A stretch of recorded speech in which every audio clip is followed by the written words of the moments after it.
కూడా లేకుండా ఇవ్వాలని తీర్పునిచ్చేటువంటిది ప్రజలు. ఈ రాష్ట్ర ప్రజానీకం మీకు ప్రతిపక్ష హోదా కూడా ఇవ్వకూడదు అని నిర్ణయం తీసుకుని తీర్పునిచ్చారు. దాన్ని మీరు యాక్సెప్ట్ చేయండి. ఎస్, బాధాకరమైనటువంటి అంశం. అందుకనే మేము ఎక్కడ కూడా మీరు శాసనసభలోకి వచ్చినా పోయినా కూడా మేమేం మాట్లాడలే, చాలా హుందాగా వ్యవహరించాం. గతంలో చంద్రబాబు నాయుడు గారు మొట్టమొదటిసారి మాట్లాడే ప్రయత్నం చేస్తే ఒకసారి శాసనసభ వీడియోలు తెప్పించుకుని చూడండి, మీరు ఎంత హెకిల్ చేసేటువంటి ప్రయత్నం చేశారు. మీరు యాక్సెప్ట్ చేయండి. ప్రజల తీర్పు మీకు ప్రతిపక్ష హోదా ఇవ్వకూడదు అనేటువంటిది ఇచ్చారు. మీరు ఏదో నిన్న స్పీకర్ గారికి లెటర్ రాశారు, వాళ్ళు చూస్తున్న మీడియా మిత్రులు అడిగితే దాని మీద రెస్పాండ్ అవ్వాల్సి వస్తూ ఉంది. మీరు ఎవరిచ్చారో ఈ సలహా నాకైతే అర్థం కాదు. ఈ లేఖ రాయమని చెప్పి మీకు ప్రతిపక్ష హోదా వస్తుంది అని ఏదో ఒక యాక్ట్ ఉంది, ఆ యాక్ట్ ప్రకారం in Andhra Pradesh payment of salaries and pension, జీతాలు బత్యాలు ఇచ్చేటువంటి పెన్షన్ ప్రకారం మీకు ప్రతిపక్ష నాయకుడి హోదా వస్తుంది అనేటువంటి సలహా ఏ పెద్ద మనిషి ఇచ్చాడో. దయచేసి నేను ఈ డెమోక్రసీలో ప్రతిపక్షం ఉండాలని కోరుకునేవాడిని కాబట్టి చెప్తున్నా, గతంలో అంతమంది సలహాదారులు పెట్టుకుని ఇక్కడ దాకా వచ్చారు. ఇప్పుడైనా మంచి సలహాదారుని పెట్టుకోండి. ఈ లేఖ రాసింది మీ సొంత ఆలోచన అయితే మీరు ఇంకొంచెం ప్రజా తీర్పుని ఆమోదించే స్థితికి రావాలి అని నేను కోరుకుంటున్నా. ఇది మీకు ఏ సలహాదారుడు ఇచ్చిందైతే మాత్రం మీ భవిష్యత్తు ఎట్లుండబోతుందో మాకు అర్థమైపోయింది. ఆ సలహాదారులతో ఇక్కడికి వచ్చారు, ఈ సలహాదారుడితో మీరు ఎక్కడికి పోతారనేటువంటిది మాకు అర్థమవుతోంది. లెటర్లో మీరు ఏం రాశారు? It is the customary tradition of administering the oath to the elected members. ఇదేదో సాంప్రదాయంగా ఓత్ చేస్తారని మీరు చెప్తున్నారు, ప్రమాణ స్వీకారం. సారీ జగన్మోహన్ రెడ్డి గారు, మీరు ఎప్పుడు ఎక్సైజ్ బుక్స్ లేకపోతే ఇసుక అకౌంట్ బుక్స్ కాదు చూడాల్సింది. అప్పుడప్పుడు assembly rules book, parliamentary practices మీద కౌలన్ షక్దర్ బుక్ కూడా చూడండి, అర్థమైతే. ఇది సాంప్రదాయం కాదండి. 188 ఆఫ్ ది కాన్స్టిట్యూషన్ ఆర్టికల్ ప్రకారము మ్యాండేటరీ. ఇది సభ్యుడిగా ప్రమాణ స్వీకారం చేసిన తర్వాత మాత్రమే అతన్ని సభ్యుడిగా గుర్తించబడతాడు, అక్కడ కూర్చోవడానికి అర్హుడవుతాడు, అతనికి ఓటింగ్కి సంబంధించినటువంటి అర్హతలు వస్తాయి. ఇది సాంప్రదాయం కాదు. మీ మొట్టమొదటి లేఖలో మొదటి లైన్లోనే మీ ఆలోచనలో తప్పు ఎట్లా ఉంది అనేటువంటిది అర్థమవుతోంది. ఆ లెటర్లో మీరు ఏం రాశారు? ఇంకోటి, దెన్ ఆయన ఏంటి పాస్ట్ ప్రాక్టీసెస్ గురించి మీరు మాట్లాడారు. ఏంటి, గతంలో లీడర్ ఆఫ్ ది హౌస్ అంటే ముఖ్యమంత్రి కాబోయేటువంటి వ్యక్తి, తర్వాత ప్రతిపక్ష నాయకుడు చేస్తాడు, ఆ తర్వాత మంత్రులు చేస్తారు అనేటువంటిది కరెక్టే.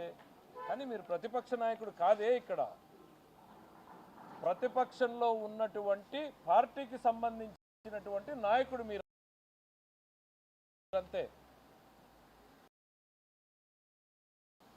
డిఫరెన్స్ ఉంది. ఫ్లోర్ లీడర్ అంటారు మిమ్మల్ని, పార్లమెంట్లో గ్రూప్ లీడర్ అంటారు, శాసనసభలో మనం ఫ్లోర్ లీడర్ అంటాం. మీరు ఆ గ్రూపుకి నాయకుడు మాత్రమే తప్ప ప్రతిపక్ష హోదా కలిగినటువంటి ప్రతిపక్ష నాయకుడు కాదు. మీరేం చెప్పారు? మీకు ఇది నిబంధన 10% ఉండాలి అనేటువంటిది లేదు అనేటువంటిది. ప్రతిపక్ష నాయకుడి హోదాను డిసైడ్ చేసేటువంటిది చాలా స్పష్టమైనటువంటి డైరెక్టివ్స్ ఉన్నాయి. ఎవరు ఇంత మరీ ఓనమాలు కూడా చూసుకోకుండా ఎట్లా మీ చేత ఈ లేఖ రాసిచ్చారో మీకు వచ్చిన ఆలోచన నాకు అర్థం కాదు. ఇప్పుడు కాదండి, మన శాసనసభలో ఈ దేశంలో ఉన్న అన్ని శాసనసభలు ఫాలో అయ్యేటువంటి ప్రిన్సిపల్ అది. పార్లమెంట్లో ఎప్పుడో మొదటి స్పీకర్ మాల్వంకర్ గారు కొన్ని డైరెక్షన్స్ ఇచ్చారు. మీకు కాపీ కావాలంటే నేను పంపిస్తాను. అది మీకు మన అసెంబ్లీ రూల్స్ బుక్లో ఉండదు. అది ఎక్కడ దొరుకుతుంది మీకు? కౌలన్ షక్దర్ బుక్లో 1964లో ఏం జరిగింది, ఆ తర్వాత ఏం జరిగింది, ఆ తర్వాత ఏం జరిగింది అనేటువంటి డీటెయిల్స్ చాలా డీటెయిల్డ్గా ఉన్నాయి. దాంట్లో మీకు ఒక పేజ్ ఎక్స్ట్రాక్ట్ మీకు పంపిస్తాను.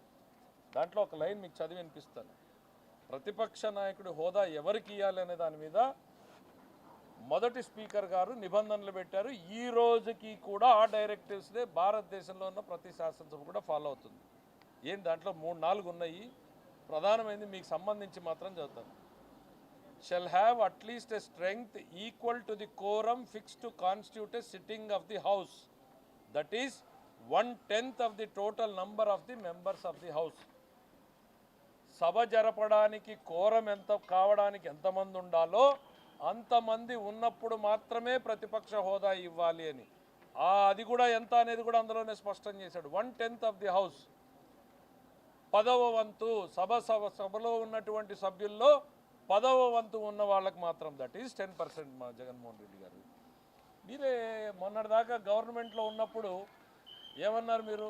చిటికేస్తే చంద్రబాబు నాయుడు గారు ఉన్న వెనకాల 5 మంది వస్తే చంద్రబాబు నాయుడు గారికి ప్రతిపక్ష హోదా ఉండదన్నారు. చిటికెలు వేస్తూనే ఉన్నారు 5 ఏళ్లలో. ఏమైంది? చంద్రబాబు నాయుడు గారు వెనకాల ఉన్న సభ్యులు మీ వెనకాల వచ్చారా? హోదాలు పోయినాయా? ఆ రోజు మీకు తెలుసు కదా 10% అనేటువంటిది. మీ నోటితో మీరే చెప్పారే ఇదే శాసనసభ సాక్షిగా. మళ్ళీ ఇవాళ వచ్చేసి ఆ 10% నిబంధనే లేదు, తూచ్. మీ ఇవన్నీ చూస్తూ ఉంటే ప్రజలు అధికారం తీసేసినా మీరు ఇంకా ఆ కొసరు అధికారం కోసం పాకులాడుతున్నట్టు కనపడుతుంది. ప్రతిపక్ష నాయకుడు అంటే క్యాబినెట్ ర్యాంక్ వస్తుంది, దాన్ని పెట్టుకునేదో జులుం చేయొచ్చు అనేటువంటి ఆలోచనలు ఏమన్నారో మార్చుకోండి, ఆలోచన ధోరణి మార్చుకోండి. అప్పుడప్పుడు మీరు ఎప్పుడూ మీ వ్యాపారాల గురించి ఇంకోటి ఆలోచించినా కనీసం ఇప్పుడైనా ప్రజల గురించి ఆలోచించేటువంటి ప్రయత్నం చేయండి. మీ అధికారాలు మీరు ఎంతసేపు ఉన్న దానికోసం మీ తపన ఆరాటం కనపడుతుంది తప్ప ప్రతిపక్ష హోదా నాయకుడు మీరు మాట్లాడాలి అనుకుంటే మేము మొదటి రోజు చెప్పాం కదా, రండి శాసనసభకు, అందరు శాసనసభ్యుల్లాగానే మీకు మాట్లాడేటువంటి అవకాశం ఉంటుంది. ఎందుకు మీరు ప్రతిపక్ష హోదా కావాలి, నేనేదో ప్రజా సమస్యలు ఇప్పుడు గుర్తుకొచ్చినాయా మీకు? ఇంకా మీరు ఏం రాశారు లెటర్లో? 10% నిబంధన చాలా స్పష్టంగా చెప్పాం. రెండవది నేను మళ్ళీ రిపీట్ చేస్తున్నా, అప్పుడప్పుడైనా rules book, Kaul Shakdher book చదవండి. మీకు చదవడం ఓపిక ఇష్టం లేకపోతే పక్కన ఇంకోరిని పెట్టుకోండి, తప్పులేదు. మీరే చదవాలన్నటువంటి ఆలోచన లేదు. దాంట్లో కోరిక ఉన్నవాడిని ఏమన్నా పెట్టుకోండి పక్కన. చెప్పాను కదా, గతంలో సలహాదారులు పెట్టుకుని ఇక్కడ దాకా వచ్చారు. ఈ లెటర్ రాసిన సలహాదారుడి మాట అంటే మీరు ఎక్కడికి పోతారో మాకు స్పష్టత వస్తూ ఉంది. ఇంకా ఏం రాశారు దాంట్లో లెటర్లో?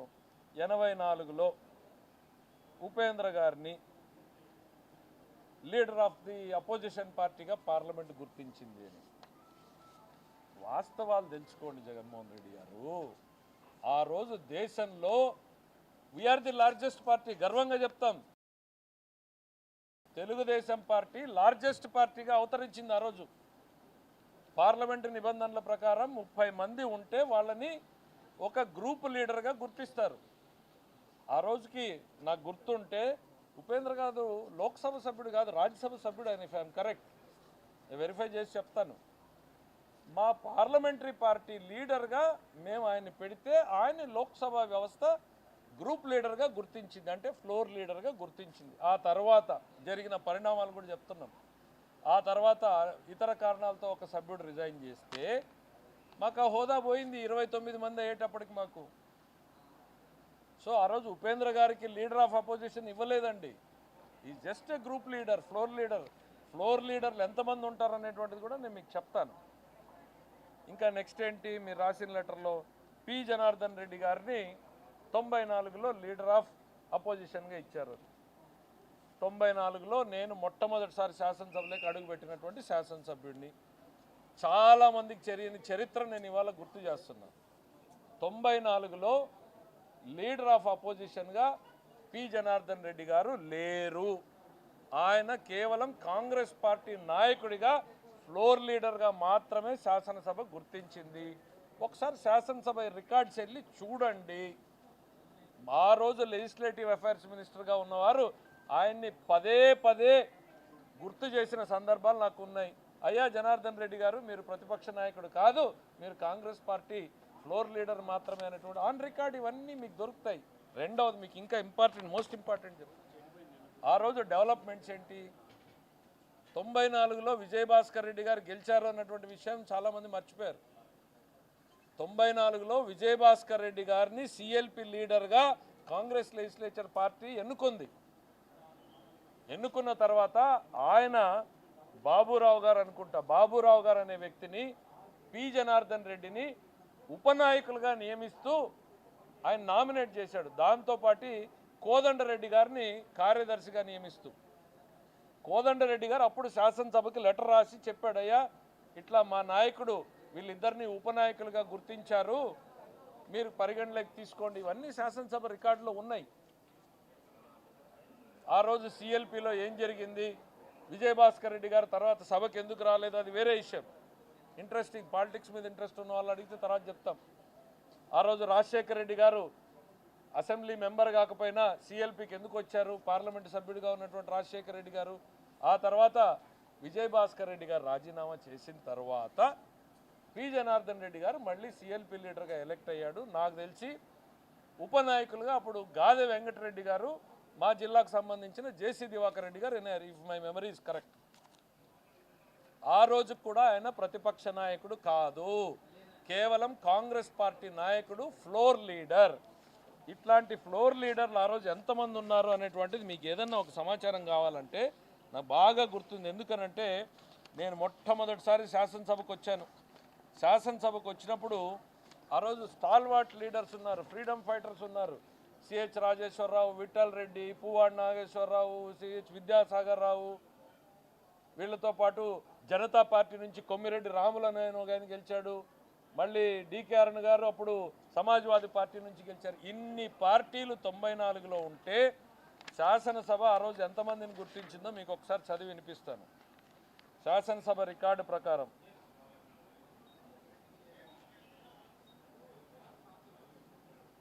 ప్రతిపక్ష నాయకుడిగా చంద్రబాబు నాయుడు గారిని గుర్తించుట ఆ రోజు చేసిన ప్రకటనలు. దెన్ విజయరామారావు గారిని టీఆర్ఎస్ పార్టీ తరఫున ఫ్లోర్ లీడర్గా గుర్తించుట. నోముల నరసింహయ్య గారిని సిపిఐ ఎం పార్టీ తరఫున ఫ్లోర్ లీడర్గా గుర్తించుట. చాడా వెంకటరెడ్డి గారిని సిపిఐ పార్టీ తరఫున ఫ్లోర్ లీడర్గా గుర్తించుట. అక్బరుద్దీన్ ఓవైసీ గారిని ఎంఐఎం పార్టీ తరఫున ఫ్లోర్ లీడర్గా గుర్తించుట. జి కిషన్ రెడ్డిని బీజేపీ తరఫున ఫ్లోర్ లీడర్గా గుర్తించుట. కె రాములు గారిని జనతా పార్టీ తరఫున ఫ్లోర్ లీడర్గా గుర్తించుట. తర్వాత అంటే లేటర్ ఆన్, నేను ఇందాక 94 చెప్పాను, తర్వాత 2004లో వచ్చినటువంటి డీటెయిల్స్ చెప్తా ఉన్నాను. తర్వాత రాజారావు గారు బీఎస్పీ నుంచి ఆయన ఒక ఆయన కంటెస్ట్ చేశాడు. డికే అరుణ్ గారు సమాజ్వాదీ పార్టీ తరఫున. ఇది తర్వాత లేటర్ ఆన్ 2000, అంటే 94లో ఏం జరిగింది, 2004లో ఏం జరిగింది. ఫ్లోర్ లీడర్లు చాలామంది ఉంటారు. ఇప్పుడు కూడా అధికార పార్టీలో ఉన్నా కూడా జనసేనకి ఫ్లోర్ లీడర్ ఉంటారు, బీజేపీ పార్టీకి ఫ్లోర్ లీడర్ ఉంటారు, మీరు మీ పార్టీకి ఫ్లోర్ లీడర్గా ఉంటారు. మీరు ఫ్లోర్ లీడర్గా మాత్రమే ఉంటారు తప్ప మీరు ప్రతిపక్ష నాయకుడి హోదాకు మీకు అవకాశం లేదు. ఇది పయ్యావుల కేశవ్ గానో లేక తెలుగుదేశం పార్టీ సభ్యుడిగానో నేను చెప్పేది కాదు. మన శాసనసభలో అమల్లో ఉన్నటువంటి స్పీకర్ డైరెక్టివ్స్ నిబంధనల ప్రకారం భారత పార్లమెంటులో మొట్టమొదటి మాల్వంకర్ గారు ఇచ్చిన నిబంధనల ప్రకారం ఈ రోజుకి దేశవ్యాప్తంగా ఫాలో అవుతున్న నిబంధనల ప్రకారం మీకు ప్రతిపక్ష హోదా ఇచ్చేటువంటి అవకాశం లేదు. దీనికి ఎగ్జాంపుల్, కేంద్రంలో కాంగ్రెస్ పార్టీ ప్రతిపక్ష హోదా పొందడానికి 10 ఏళ్లు పట్టింది. 2014లో వాళ్ళకి ఎన్ని సీట్లు వచ్చినాయి? 44 సీట్లు వచ్చినాయి. ఆ రోజు ప్రతిపక్ష హోదా కాంగ్రెస్ పార్టీకి ఇవ్వలేదు. ఎవరు ఏ సీట్లలో కూర్చున్నారో కూడా తర్వాత మీకు చెప్తాను. 2019లో 52 సీట్లు వచ్చినాయి కాంగ్రెస్ పార్టీకి పార్లమెంట్లో. ప్రతిపక్ష హోదా వాళ్ళకి ఇవ్వలేదు. They are just group leaders, floor leaders, అంతవరకే తప్ప ప్రతిపక్ష హోదాల.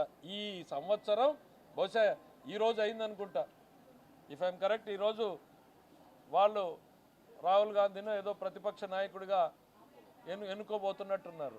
10 సంవత్సరాలు పట్టింది. మీకు కూడా 10 సంవత్సరాలు పడుతుంది ప్రతిపక్ష హోదాకు రావడానికి. ఖచ్చితంగా మీకు 10 సంవత్సరాలు పడుతుంది. మళ్ళీ ఫ్యూచర్లో రేపు నెక్స్ట్ 2029లో కూడా.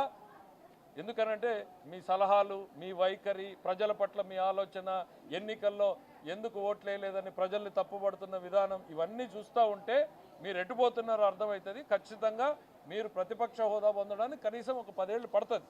దాంట్లో మాకేం డౌట్ అక్కర్లేదు. అంతెందుకు, మీకు చాలా ఆప్తుడు కేసీఆర్ గారు, పక్కనే ఉన్న రాష్ట్రం తెలంగాణలో 2019లో కాంగ్రెస్ పార్టీకి ఎన్ని సీట్లు వచ్చినాయి? వాళ్ళకి దాదాపు 2014-19లో 19 సీట్లు వస్తే ప్రతిపక్ష నాయకుడి హోదా ఇవ్వాల్సి ఉంటే అప్పుడు బట్టి విక్రమార్క అనుకుంటా వాళ్ళు ప్రపోజ్ చేసింది. ఇవ్వకుండా ఏం చేశారు? 12 మందిని టీఆర్ఎస్లోకి చేర్చుకున్నారు. అధికారికంగా శాసనసభ రికార్డులో వాళ్ళు కాంగ్రెస్ పార్టీ